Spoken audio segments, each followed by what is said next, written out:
I'm showing you my crotch. If only you could see the other side of this counter. It's wild back here. My white ass. It's very tiny. Okay, Connie. Yes. Between us, Are you a Northie or a Southie? Ooh, Southie all the way. Okay. I'm a Northie all of the way. This is a great topic. I think so too. So let's talk about relocation buyers, and specifically from California, right? We would know. We hail from California. We're not proud of that. Right.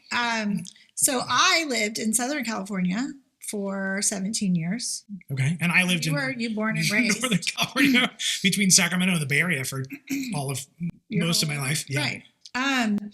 So in California, there's a definite division. North people are not like South people and vice versa. And they don't want to be. Like, they don't even really want to talk to each other. Because LA people are like, oh my God, my Lululemon, and I'm shopping at Erewhon, and oh my gosh. I will say every single LA client that I have, when they move here, they ask me if we have an Erewhon. I have a client I was with showing houses. She'd just gone to Coachella for the first time, and they were flying out of LAX. She's like, oh my God, we went to Erewhon. She's like, we each got a smoothie. There was 3 of them. She's like, it was $60. I was like, are you freaking kidding me? Yeah. So anyway, further justification how different we are. Anyway, but Austin is very much the same way. So for those of you who don't know, the Colorado River divides Austin north and south. And it's really the river is right downtown. So if you're downtown, you're kind of neither Northie or Southie. You're like a downtownie. A downtownie. Yeah, I'm about to become a townie, actually. You're going to be a rainy. Yeah. But yeah, I mean, that's one thing I tell people when they're moving here. It's like, we need to figure out if you're a Northie or a Southie. This is true. So how would you best discern between the two? When, like, if you're describing it to somebody, what's different north than about south? Well, I think the style of homes is different. And that's one thing I like about Austin is that Austin specific is that because each neighborhood kind of grew at its own rate, there's not like master plan communities where everything looks like skim milk and they're all similar looking houses. So I would say, I mean, right off the bat, the schools up north are in general much better than they are down south. So a lot of my clients that are moving here with kids are looking at schools and or they're working in technology, which is most of the technology is north of the river. Right.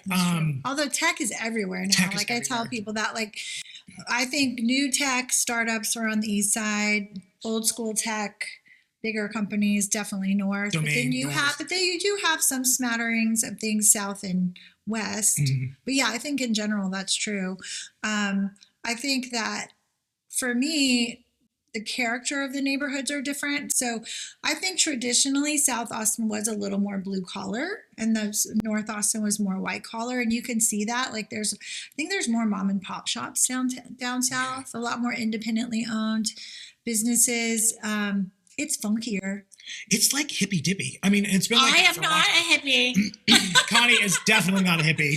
I would say it's artsy. It's definitely more artsy. It's more free spirited. You could say hippie for sure. In a good way. But yeah, I mean, I think there's a lot of artists and musicians and people like that live down south. Yeah. And it makes sense. Sure. A lot of the like music venues, really historic music venues are down south as well too. Yeah. Sam's Point, Broken Spoke, like all of, I mean, at one time, 78704 was South Austin. Right. It's now, I consider it central, but it's still described as South Austin. And so there's different, with that, there are different parts. There's like South Central 04 Austin, like Zilker, Bolden, South Congress, Travis Heights. And then after you get on the other side of 71, then it's 45, 48. So what do those look like? They're like that. Well, I think 78704 is still a more artsy, eclectic vibe, but it's people with money. Thank you. Exactly. Because the average price point in those neighborhoods is well close to $1 million. Yeah, I mean, you're buying a lot for $1 million. Yeah, for sure. Actually, if you're in Zilker, you're spending $2 to $5 million. So, but yeah, and I mean, I think 78745 sort of had its day. right before COVID, even it was starting to pick up because people were not being able to afford 04 anymore.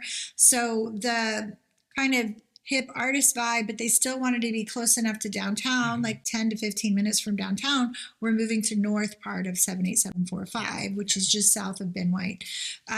But still, I mean, the vibe is still there. And I think the whole point is like, when you're relocating from Austin or to Austin, when you are relocating to Austin, it's real easy to describe if you're from California, right? Seriously. Yeah. Because it kind of is the same, in some ways. Like, well, no, I guess it would be reversed.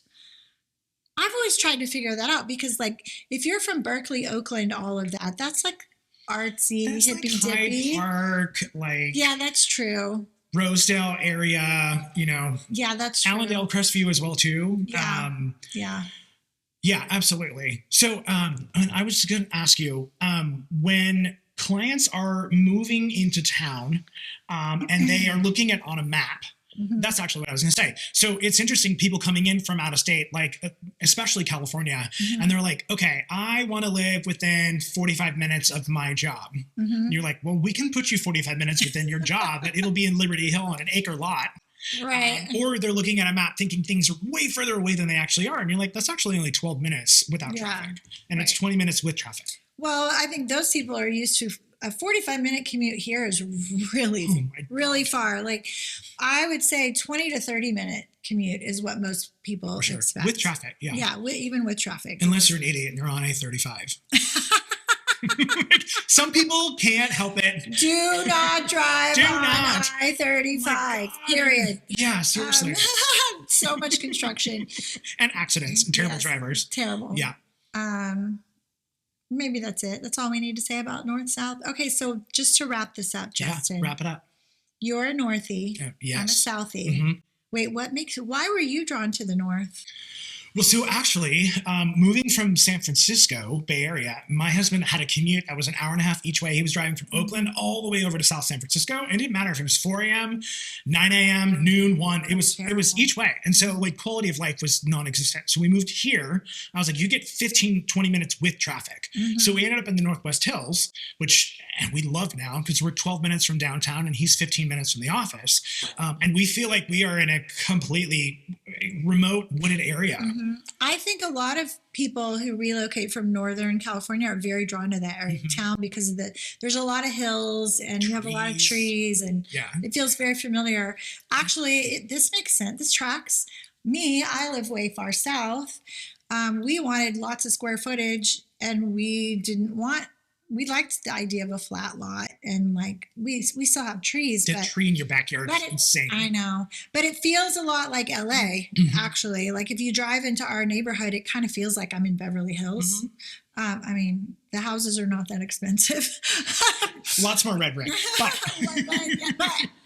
like it has that vibe to it. So it makes sense. Yeah. Yeah.